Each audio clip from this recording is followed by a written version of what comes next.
Police in Coralville, Iowa investigated a bomb threat targeting a junior high school last March. According to law enforcement, the threat was quickly determined to be a hoax, and Detective Hannah Dvorak wrote in a report, "It appears that this all stems from a post made earlier this week by Chaya Rachik and her Libs of TikTok account." Libs of TikTok operator Chaya Rachik is not accused of making any bomb threats herself, but according to NBC News, a day and a half before authorities responded to the threat at Coralville Junior High, Rachik posted that the school offers a pornographic book in its library that, quote, teaches kids about gay sex.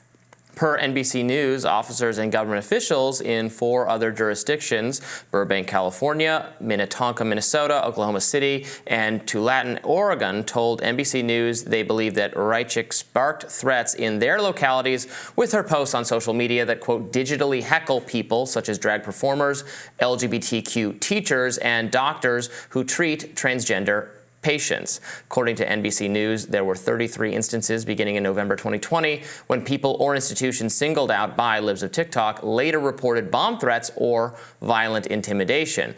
Rachik invited David Ingram, the author of that NBC News report, to join her discussion space at 9 p.m. last night, writing on X, "We will discuss the violent threats you incited against me." So the thrust of this article was a lot of blaming of Libs of TikTok for these bomb threats against various schools and hospitals that followed her posting about them. Look, obviously making a bomb threat hoax is very bad and illegal and wastes police resources, and they should bring the perpetrators to justice and charge them in every single case. If you want to blame Libs of TikTok for it, be my guest, I suppose, but there's not, this idea that she's like heckling these people, she's not releasing video footage or things without anyone, it's things people already put out there on TikTok themselves or social media that she simply reposts.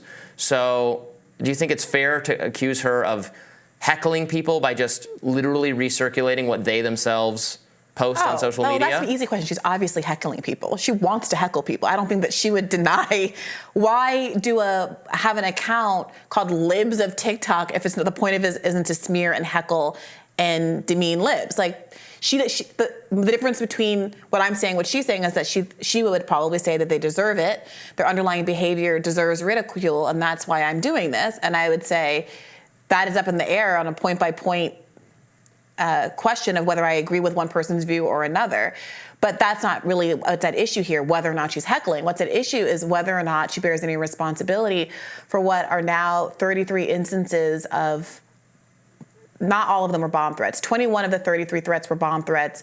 Some of the others were different kinds of threats or intimidation that have followed her post about those specific locations.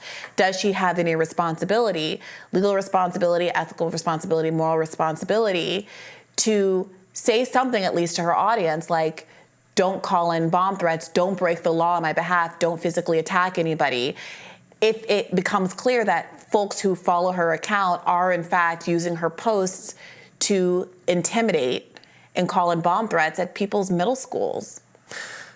I guess my point is, in this case, it was this book. I have no doubt that this book is in fact in the library and is in fact described as pornographic. Now, I don't care. Well, of course it's described as pornographic. The question is it pornographic? You are sure that a book about geared, it looks toward middle school and high schoolers coming out of the closet is pornographic? I don't know, but I would not. The other books that have attracted the attention in Florida, genderqueer and other ones, we've seen the images from those books. I would describe them as pornographic images. Again, I don't particularly care, but other people do feel that way. If she's giving accurate information, is it really heckling? Is it really bad? Is it really her fault that crazy people do crazy things as a result? I think we showed an image from the book. There's a picture of a cartoon man who's naked. His penis is drawn as an upside-down U. It's not exactly graphic. It's a line drawing. There it is up on the screen. You can think that's inappropriate.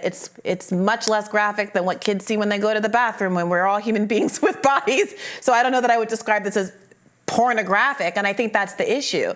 Is she using inflammatory language to dehumanize the people that are involved so that folks online think they're justified in doing things like calling in bomb threats to a junior high school? Prosecute those people. Well, the question is whether Ratchik has any responsibility for being the one who, if it was one time, I can't be responsible for someone reading into my post and doing things which I did not advocate for them to do. But on 33 different occasions, she has posted about a school or a person, and there have been follow-up threats to that school or individual. What about when she's threatened? Is it NBC News' fault? Has she been threatened because of NBC News? I mean, I believe she was effectively doxxed by, I think, Taylor Lorenz, of all people, at the Washington Post, revealing her real name and all of that. That was an older story. But you don't mean this current round of reporting, which is reporting about bomb threats that have been called in following her post. That seems very newsy and relevant and doesn't seem to be, frankly, hyperbolic. I know that the framing here is that this is a targeted attack out on this woman, but I just read through the story just now. It seems like kind of straight news reporting. There have been 33 different instances in which there have been attacks or bomb threats or other kinds of intimidation after she has posted about various individuals, schools, institutions, etc. Is that a news story that you think people shouldn't publish because of the potential negative backlash against the subject of the story? Well, that seems to be what they're saying, or what people are saying about what Libs of TikTok herself is doing. Again, just calling attention to just recirculating videos and facts that people themselves put out, and they're saying implicitly that it's her fault when threats are made, but it's never, the shoe is never on the other foot when conservative or Republican people get Marjorie Taylor Greene was swatted the other. But what Raya Chaddick is doing is not just recirculating facts. She says graphic. This is the post, again, that we just had up on the screen. Graphic. The school at the Trojans offers the pornographic book, This Book is Gay, to students. The book teaches kids about gay sex and encourages the use of sex apps. Sex apps. I'd be interested to know what that means. Maybe dating apps? Probably Grindr. Okay. The sex, okay. I mean, it's ridiculous. Well, I don't know if that's ridiculous. That might be an accurate If high school kids are on Tinder, or is that a sex app? If they're on Hinge, is that a sex app? Or is it a sex app because it's a gay app? I haven't read the book, but all right. Well, this is what the post says. This is the post in contention. It's being alleged that the book promotes people using the app. I mean, we had a version of this conversation earlier today. I'm of the belief that if the Wall Street Journal announces that Dearborn, Michigan is the jihad capital of America, and the mayor of Dearborn has to up a police detail to keep Arab Americans there safe, that's a problem. And I think that if you have a repeated pattern where dozens of times, more than dozens of times, after you've posted, there have been bomb threats called into middle schools, at very least, I personally would start saying things like, hey guys, we're going to try to fight this stuff at the school board level. We're trying to fight this at the legislative level. Make sure to be involved in your local PTA, but we're not trying to kill people. We're not trying to have to evacuate children's hospitals because bomb threats were called in. That's what happened at the Boston Children's Hospital. That is not our agenda. We want to protect kids, not endanger their safety. I personally would say something like that. That's fine with me. I think she should do that as well. I've called repeatedly for everyone to turn down their rhetoric and reject violence and incivility. But it seems a little one-sided, this whole idea that only right-wing actors are responsible for all the crazy things bad people do in response to when they're saying to what they're saying, when the mainstream media itself is happy to expose private information about many of these same people. And it's journalism when they do it. But what private information did they expose about Raya Chat? Sorry. Again, not in this specific story, but previously, the Washington Post revealed her name to everyone. I think went to her doorstep, etc. It was, again, you can say that's fine. That's journalism. When that happened, I said this is all fine. She's a legitimate political figure, and it was fine for the Post to do that. But they're heroes to themselves when they do it, and she's engaged in the same project, and then it's like, well, everything that ever goes wrong is her fault. I'm reading this report. It has statements from Raya quoted, not characterized. It has links to the book and to the post so you can see for yourself. It's not an especially long article, and mostly just It would be her fault if she told people, blow up schools or something, or call in death, then it would be her fault. Absolutely. But in short of that, there's no moral gray area. No, just like I don't blame you when I get death threats. I hope you don't blame me when you get them. If you're a public figure and you say controversial things, you will have people, say nasty things to you online all the time, and it's just kind of the... You're accusing me of grooming and molesting children, and then I got to my house repeatedly, bomb threats where the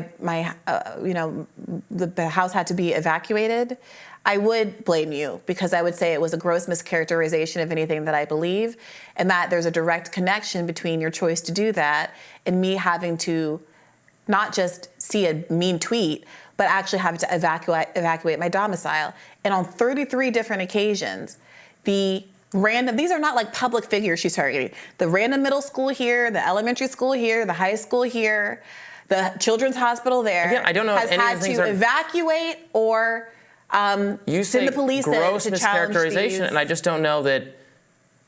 Again, I haven't scrutinized her entire library of content, but I don't know that it was a gross mischaracterization in this case, or frankly, most of the others I see pornographic.